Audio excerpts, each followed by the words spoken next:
जो सदर मुल्क ने ख़ुद इसमें ज़ाती दिलचस्पी लेकर उन चीज़ों को ख़त्म किया, उन चीज़ों को आगे बढ़ाने के लिए पाकिस्तान को एक तरफ ले गए। अपने 1 साला दौरे सदारत के मुकम्मल होने पर सदर आसिफ अली जरदारी ने अपने एक इंटरव्यू में कहा कि उनकी पहली तरजीह पाकिस्तान को दरपेश बैनुल अक़वामी चैलेंजों से निमटना है। अगर ये हल हो जाएं तो मुल्क की माली हालत बेहतर हो जाएगी और माशरे ख़ास तौर पर गरीबों पर इसके मस्बत असरात पड़ेंगे। प्रोग्राम रिपोर्टर के लिए नदीम रियाज, वाइब टीवी, कराची।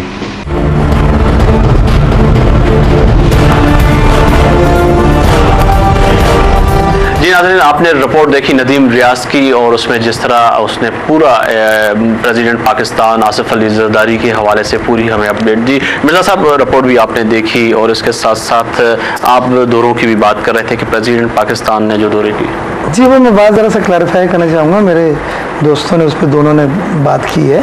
देखिए, ये जो फ़ॉरेन दौरे कोई शौक़ में या ये प्लेजर ट्रिप्स नहीं होते, ये दौरे एक मकसद और एक एजेंडे के तहत होते हैं। चीन के 4 दौरे किए गए और 4 दौरे मुख्तलिफ सूबों के और बिलखुसूस उन सूबों के हैं जिनमें सबसे ज़्यादा तरक्की जो है चीन में आई है, जिसमें सबसे काम इरिगेशन सिस्टम देखने का था, जो सबसे कामयाब दुनिया में वो डिक्लेयर हुआ है, जिसमें सीड्स कल्टीवेशन का रिसर्च इंस्टीट्यूट की विजिट्स थी, जिसमें हाइड्रो पावर बनाने के जो पन में बिजली के जो प्रोजेक्ट्स हैं उनको स्टडी करने गए थे।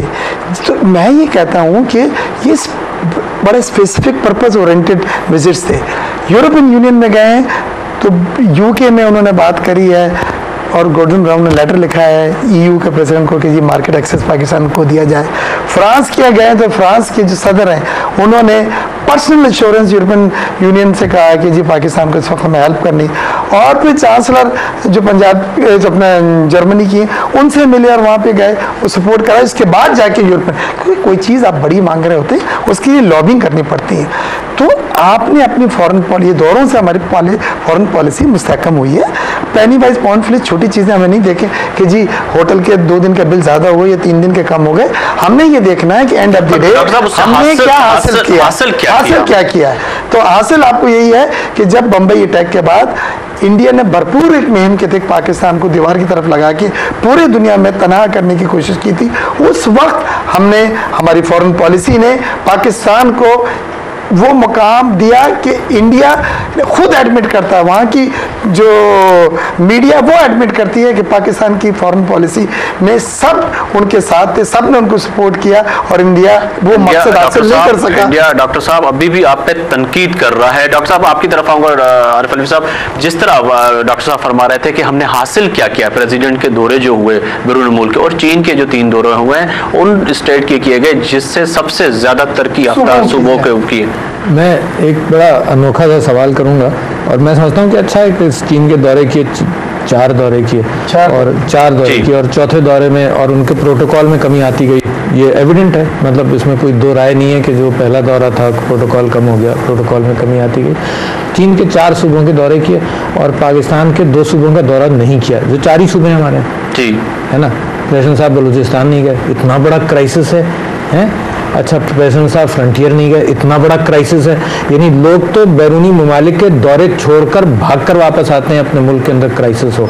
तो भाई साहब, कोई जस्टिफिकेशन नहीं है कि 22 दौरे बाहर के किए जाए जिसमें दुबई और ये वो हर जगह। दुबई के दौरों की इतनी क्या जरूरत है ना, आप बताइए। दौरे थे उनके, अच्छा कुछ ऑफिशियल थे भाई साहब, क्राइसिस है। 22 और 32 ना करें, जो ऑफिशियल दौरे थे वो सब पर्पस ओरिएंटेड मैं बात कर रहा हूँ ना कि पाकिस्तान के 2 सूबों का दौरा नहीं किया गया, कितनी बड़ी बात है। अभी तो आप बैरूनी दौरे की बात कर रहे हैं, नहीं लोकल दौरों की शिकायत है कि जो अखराजात हुए नहीं तो पहले वो बात कर लेते। नहीं तो वो तो वही मैं कंपेयर कर रहा हूँ, वही वो प्लेजर ट्रिप थे या वो एक स्पेसिफिक नहीं साहब, भाई साहब बड़े काम के ट्रिप थे, मैं उस पर इतराज नहीं कर रहा हूँ। मैं ये कह रहा हूँ कि जब चीन के सूबों के दौरे किए जा सकते हैं अलग अलग, तो पाकिस्तान के 2 सूबों के क्यों नहीं किए जा सकते? दिस इज अ क्राइसिस, है ना। क्राइसिस के अंदर इन दौरों का कोई जस्टिफिकेशन नहीं बनता, है ना। यकीनन कुछ दौरों में फायदा तो हुआ ही होगा। ये नहीं, पाकिस्तान का इतना बड़ा मुल्क है, मेरे मुल्क का सदर है, 17 करोड़ लोगों का सदर है, अगर वो जाएगा और वहां पर कोई कदर नहीं करेंगे और वैसे ही वापस भेज देंगे तो पाकिस्तान की भी इंसल्ट है। तो जाहिर है कुछ ना कुछ तो मिलेगा, कुछ ना कुछ तो होगा,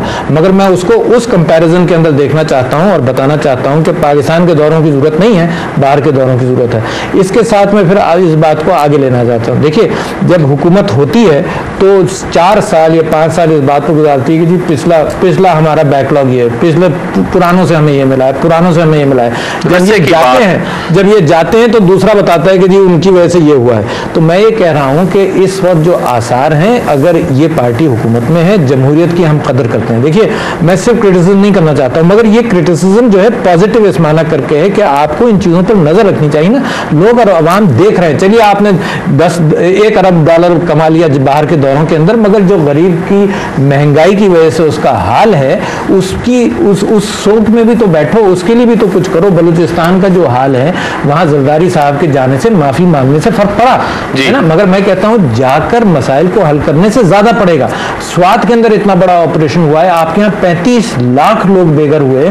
the president did not have the time to visit the IDPs, है ना।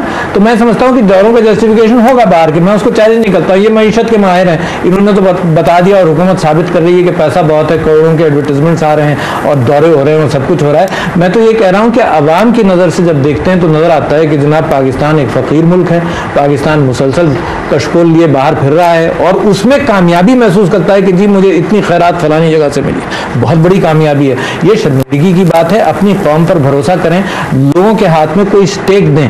लोग अभी भी इंतजार हैं, पीपल्स पार्टी से इंतजार में है, क्योंकि पीपल्स पार्टी ये तारीख भुट्टो साहब के जमाने से एक चल रही है। पीपल्स पार्टी एक लेफ्टिस्ट ऑर्गेनाइजेशन थी जो अवाम उन्नास की तरफ से सोचती थी बातों को, मगर इस दौरे हुकूमत के हवाले से जो डायरेक्शन नजर आ रहा है, अभी 1 साल हुआ, मैं इनको उस बात पर घसीटना नहीं चाहता हूं, अभी 1 साल हुआ, मगर डायरेक्शन गाड़ी का, जैसे मैंने अर्ज किया ना, बस का डायरेक्शन तो मुड़े, बस का डायरेक्शन मुड़ता हुआ नजर आ रहा है। जी सलीम जैसा आप डायरेक्शन की बात की है डॉक्टर साहब ने कि किसी तरह उसको दुरुस्त किया जाए, और 1 साल की बात हुई है, 1 साल से ज्यादा अरसा अभी भी पड़ा है, पर डायरेक्शन हमें दी जाए कि किस तरह हम मुल्क की बेहतरी और अवाम नौनास के मसाइल हल से कर सकें।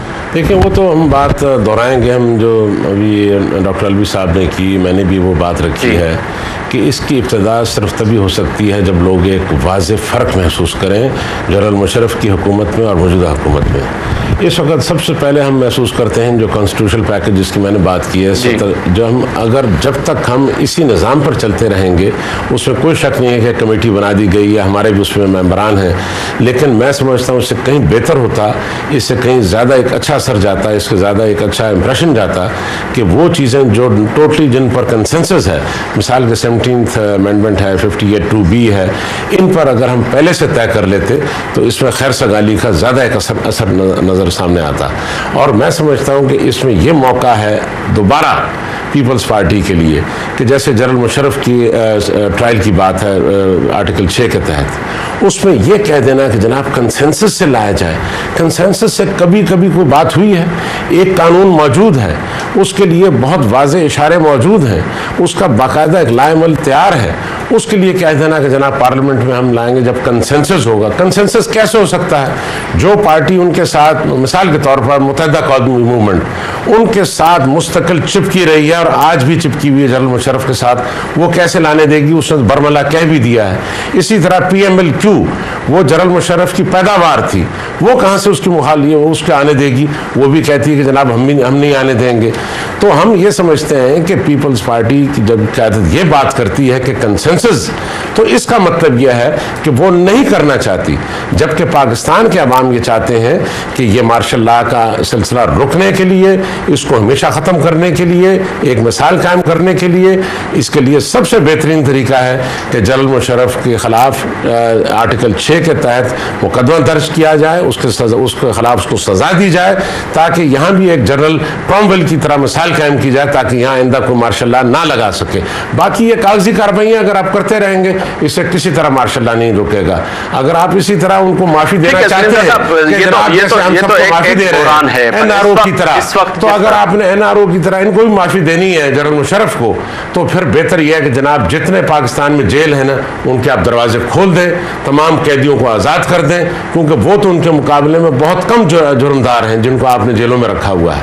तो इसके लिए सबसे बेहतरीन तरीका यह है, पीपल्स पार्टी के बाद पास इस वक्त फिर एक मौका है, जैसे जुडिशरी जुडिशरी को बहाल करने का मौका था, उन्होंने खो दिया। आज उनके पास ये मौका है कि वो इसको जनरल मुशर्रफ को लेकर आए और आर्टिकल 6 के तहत उसको सजा दिलाएं। एक्नॉलेज करना चाहिए, जुडिशरी तो पीपल्स पार्टी ने आने के बाद से उसकी बहाली शुरू की है और